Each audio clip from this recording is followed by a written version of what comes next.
It was a late autumn's night. The wind howled through the hills of Ireland, in a place called Danny's Valley to be precise.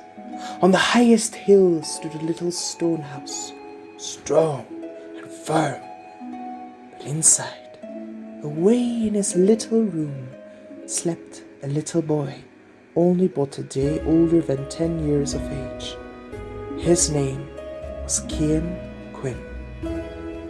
Although deep in sleep, he was suddenly awakened by a startling sound. A howl that was never heard before in the valley pierced through his dreams of the summer past. He jumped out of his bed and ran to the window to take a peek outside.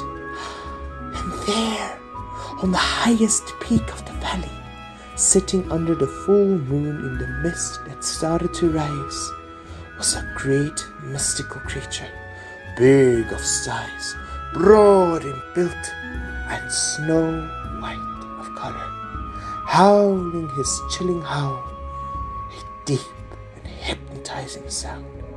Scared, yet mesmerized, Cian jumped off the bed, grabbed his coat, and ran outside to try and see the creature from a closer view.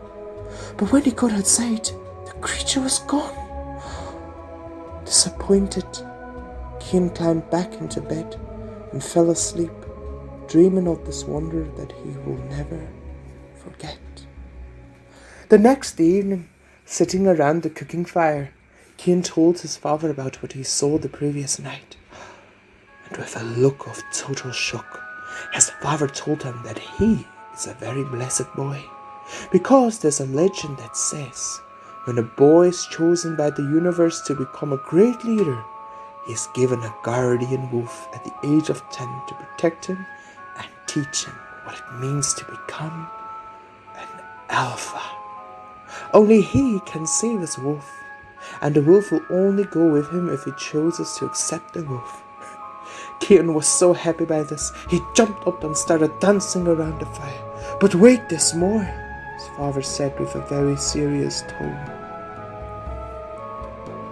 This means you will have to leave home and stay with a wolf in the wilderness.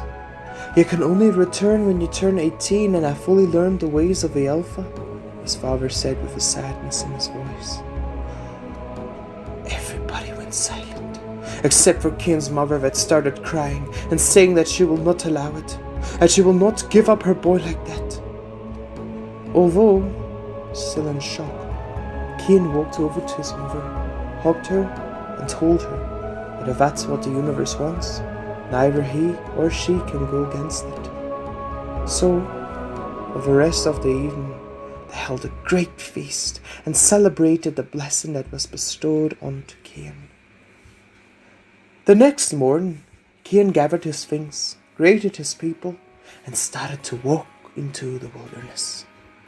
At first, he did not know where to go, but it was as if a voice inside him led him to a nearby forest called the Forest of Ionties, or the Forest of Wonders and Surprises. As he walked, he kept hearing his father's last words to him, telling him to be brave, because he will be tested a lot by the wolf, and know when to admit when he needed help, because everybody knew that Cian was a very proud boy. When he finally entered the forest, a sudden fear overcame Cian.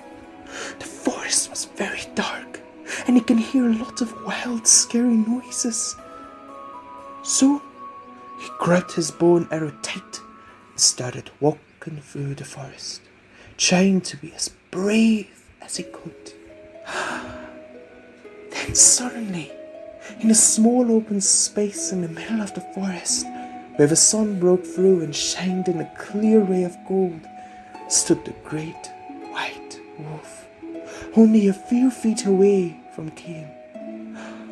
Cian was so shocked, but also mesmerized by this magnificent creature who just stood there and stared in awe. Slowly, he started moving towards the wolf, holding out his hand to touch him.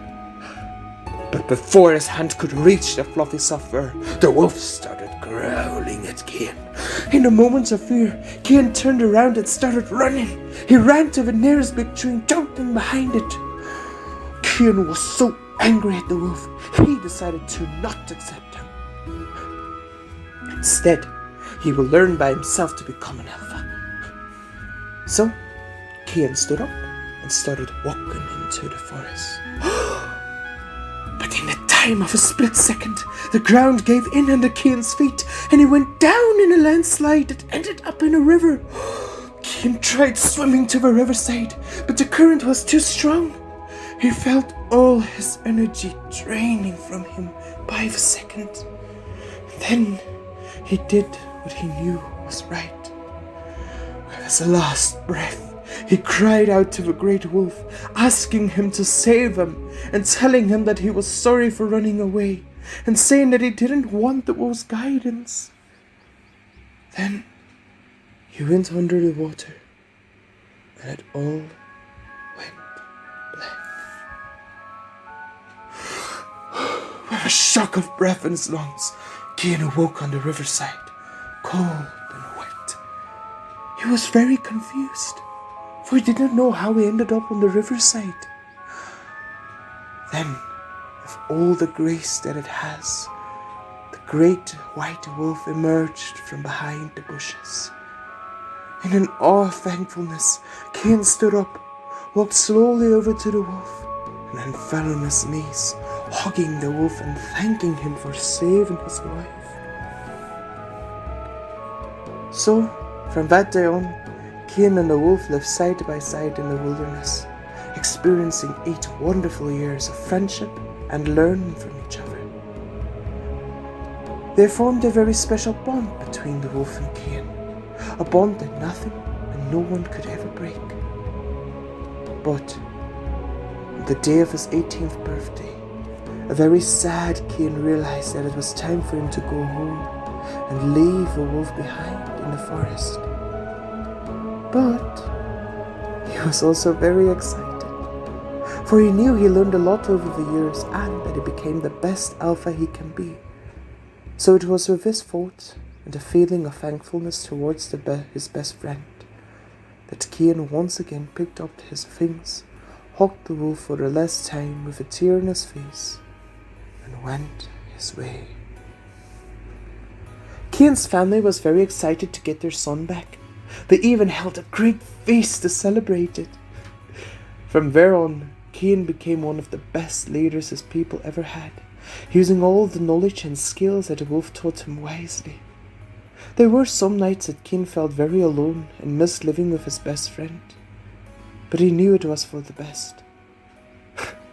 And he also knew that he didn't have to fear, for the wolf stayed nearby, howling at the full moon on the highest peak, and making sure that Cian was safe and doing what the universe chose for him to do, until the day both Cian and his wolf drew their last breath.